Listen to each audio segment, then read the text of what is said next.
if I lay down and I play dead and I stay dead, maybe you'll get sick of being the monster out of my head, under my... Hey guys, welcome to Daily Screen. Di video kali ini kita akan bahas film Creed 3 karena gue baru aja menyelesaikan film ini.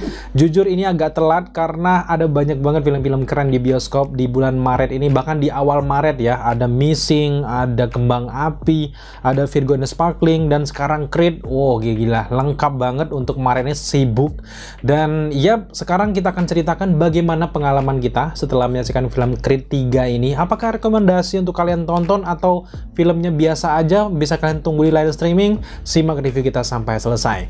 So sekarang mari kita bahas sinopsis singkat dari Creed ketiga ini. Masih melanjutkan kisah dari Creed yang kedua, di mana berfokus ke karakter Adonis Creed yang menjadi petinju legenda. Kalau di film yang kedua dia ini sedang try hard untuk menjadi seorang yang diakui sebagai petinju hebat. Justru di film ketiga ini dia memilih untuk pensiun sebagai petinju karena dia sudah mencapai apa yang ia mau dan dia ingin memberikan kesempatan ke orang lain gitu. Jadi dia membuat sebuah akademi petinju dan melahirkan para petinju-petinju hebat. Tapi dengan ia ini pensiun bukan berarti masalah selesai begitu saja. Justru di film ketiga ini datang masalah yang lebih kompleks lagi, lebih deep lagi, dimana masalahnya justru datang dari teman lama dari seorang Adonis Creed, yang ternyata Creed ini memiliki teman seperjuangan petinju yang sangat berbakat tapi harus terhalang akibat dia masuk penjara, dan hadirlah 18 tahun kemudian ia ke hadapan Creed yang sudah pensiun. Ketika bertemu kembali, ternyata teman lama dari Creed ini meminta Creed untuk melambungkan namanya, meneruskan cita-cita dari teman lamanya ini sebagai petinju profesional. Yap, teman lama dari Creed ini bernama Dame Anderson yang diperankan oleh Jonathan Majors. Dan yap, sejak saat itulah masalah demi masalah muncul di kehidupan Creed akibat datangnya masa lalu di dirinya yang sebenarnya pengen ia lupakan,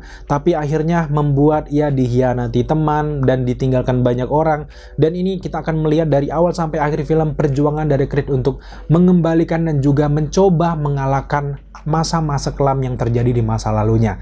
Secara keseluruhan gue sangat suka dengan apa yang disajikan di film ini. Berbeda sekali dengan film yang kedua dan juga yang pertama. Mulai dari sinematografi, scoringnya berbeda, kedalaman ceritanya juga cukup berbeda. Tapi yang paling mencolok yang tidak ada di film yang ketiga ini adalah nyawa dari franchise besar dari Creed ini. Siapa lagi kalau bukan Rocky yang diperankan oleh Sylvester Stallone. Kita nggak tahu apa masalahnya, kenapa Rocky ini justru tidak hadir. Kita tidak jelaskan secara gamblang kenapa dia tidak hadir, apakah dia meninggal atau apa mungkin gue yang miss, nggak tahu, silahkan kalian komen di bawah. Tapi yang menariknya adalah meskipun sang nyawa utama dari franchise Creed ini yaitu Rocky tidak hadir, justru membuat film ketiga ini menurut gue lebih wah dari film-film sebelumnya. Bukan gue menganggap bahwa Rocky itu akhirnya nggak penting gitu, enggak, tapi dengan tidak hadirnya Rocky ini membuat kita lebih fokus dengan karakter Adonis Creed. Dan yap, ini adalah film dia gitu, dan kita di sini diperlihatkan bagaimana dalamnya hubungannya dengan keluarganya, bagaimana kompleksnya hubungannya dengan masa lalu temannya. Jadi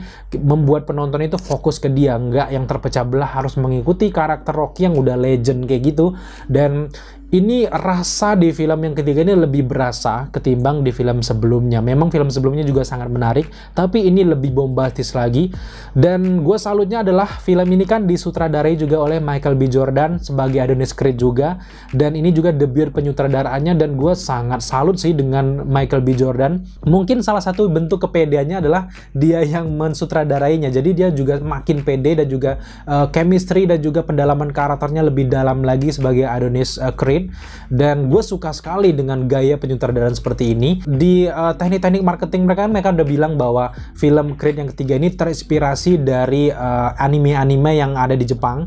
Dan gue sangat yakin kalau orang terinspirasi dengan anime di Jepang dari segi cerita dan juga bagaimana sinematografinya, menurut gue bisa dibilang film itu bakal bagus gitu lah. Dan ternyata beneran, meskipun di film ini pertandingannya agak sedikit minim ya, cuman beberapa pertandingan gitu, tapi intens banget gitu guys perkelahiannya, dan juga gaya pertarungan di ring itu bener-bener kayak di anime di film. Gue lupa judulnya animenya apa, pernah gue bahas di Instagram gitu ya. Tapi yang jelas itu sangat mirip Di film Creed 3 ini gue benar-benar suka dengan gaya penyutradaran dari Michael B. Jordan, meskipun dia ini masih newbie lah di bidang sutradara dan sebagainya, tapi benar-benar alur ceritanya tuh benar-benar bisa, katukannya tuh benar-benar halus, alur ceritanya halus, mudah dipahami. Yang paling benar-benar gue suka adalah ketika adegan-adegan pertandingan di ring, apalagi di awal-awal film sampai di pertandingan battle akhir pun itu menarik sekali. Gimana kamera itu slow motion, zoom out, dan juga pengambilan zoom dari wajah, mata gitu. Itu kan bener-bener ciri khas dari anime-anime kayak gitu, anim gitu ya. Apalagi kayak ketika mereka bertarung dan tiba-tiba flashback lagi ke masa lalu, gimana ngelihat dia tiba-tiba kayak berubah jadi anak kecil di masa mereka 18 tahun silam, dan itu wah, itu anim banget, ciri khas dari anim gitu. Gue sangat suka dengan gaya penyutradaran kayak gini, dan ya benar-benar terasa lebih megah dan juga lebih matang untuk Creed yang ketiga ini. Meskipun memang yang gue agak sayangkan adalah dari segi alur cerita di ending itu memang cukup seru, tapi entah kenapa gue merasa kayak ada yang kayak kurang gitu ya. Alangkah baiknya ini dibuat lebih dramatis lagi. Memang gue akui bahwa di battle akhir itu memang benar-benar dramatis, antar pertarungan antara teman gitu ya, masa lalu gitu ya, ingat-ingat masa lalu, kayak penuh emosi, tapi benar-benar intens yang membuat kita deg-degan itu belum benar-benar terkeluarkan. Gue tetap deg-degan, wah gila kayak gitu, gimana mereka bertarung susah payah sampai ronde ke-12 kalau nggak salah gitu ya. Tapi cara kalahnya si Dame Anderson dan juga gimana itu menurut gue masih sedikit kurang gitu, agak dibuat dramatis lagi kayak gitu. Bagaimana karakter-karakter yang nonton tuh diikut sertakan lebih dalam lagi, bukan yang tiba-tiba jadi ruang kosong kayak gitu.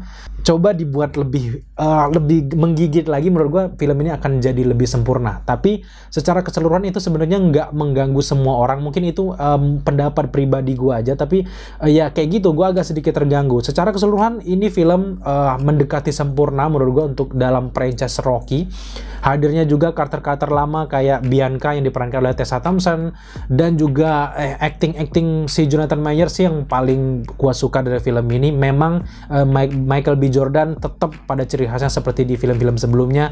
Kita nggak usah kaget lah seberapa kerennya acting dia. Tapi dengan hadirnya Dame Anderson ataupun yang diperankan oleh Jonathan Majors, ini benar-benar menambah nyawa dari Creed ketiga ini. Bagaimana mimik wajahnya, emosinya, benar-benar kayak kita melihat bahwa setelah melihat apa yang dihadirkan di Ant-Man and the Wasp: Quantumania dan melihat sisi berbeda lagi di Creed 3 ini, gue harus akui bahwa Jonathan Majors adalah the next aktor yang benar-benar berharga yang harus dilindungi gitu ya. Dan gue pengen melihat karya-karya dari Jonathan Majors ini lagi, terutama di Dame Anderson. Dia benar-benar emosional di film ini, bagaimana gaya pertarungan mereka ini benar-benar meyakinkan bahwa mereka itu adalah sang petinju hebat gitu ya.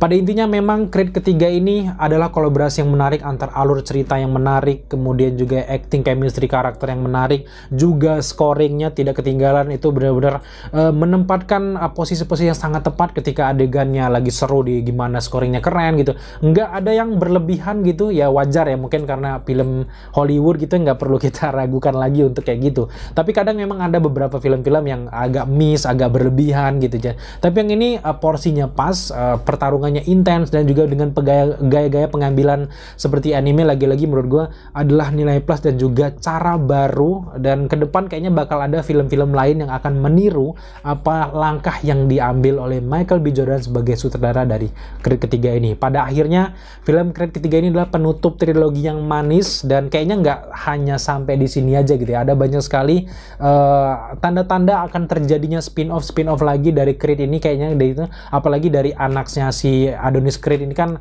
kayaknya bakal dipersiapkan juga gitu ya. Dan juga masa depan dari Dame Anderson kan masih sangat luas. Dia memang di sini agak berakhir kurang menyenangkan, tapi kalau dibuat spin-off untuk Dame Anderson ini gue yakin sih bakal keren gitu. Apalagi dia di akhir film kan lebih dewasa lagi menanggapi, karena gue suka dari acting Jonathan Majors sebagai Dame Anderson di sini. Kita nggak benar-benar benci sama dia ke selayaknya film-film sebelumnya, villain sebelumnya gitu ya. Tapi di sini kita lebih peduli dan kayak merasa melihat dia ini sebagai anti-hero, dan gue yakin bahwa kalau mereka mau gitu, ke depan mereka pasti bakal membentuk spin-off film baru khusus untuk Damn Anderson ini guys. Oke guys, itulah review singkat kita terkait dengan Creed 3. Di akhir review, gue sangat enjoy dengan film ini, dan film ini sangat layak untuk kalian tonton di bioskop sebagai penghibur kalian di akhir pekan, di akhir lelah kalian. Menurut gue film ini rekomendasi untuk kalian untuk tonton. Jangan nunggu di live streaming apalagi ilegal, karena sensasi nonton di bioskop itu lebih bombastis, percayalah, nggak kayak kalian nonton live streaming atau nonton di film-film lainnya gitu guys. So di review kita memberikan skor 8 dari 10 untuk Creed yang ketiga ini guys. Thank you buat teman-teman sudah menyaksikan review kita sampai akhir. Jika kalian suka dengan konten seperti ini, jangan lupa dukung kita dengan cara subscribe, like, komen, dan share. Serta jangan lupa juga untuk nyalakan notifikasi agar kalian mengetahui apabila kita mengupload video setiap harinya. Thank you guys.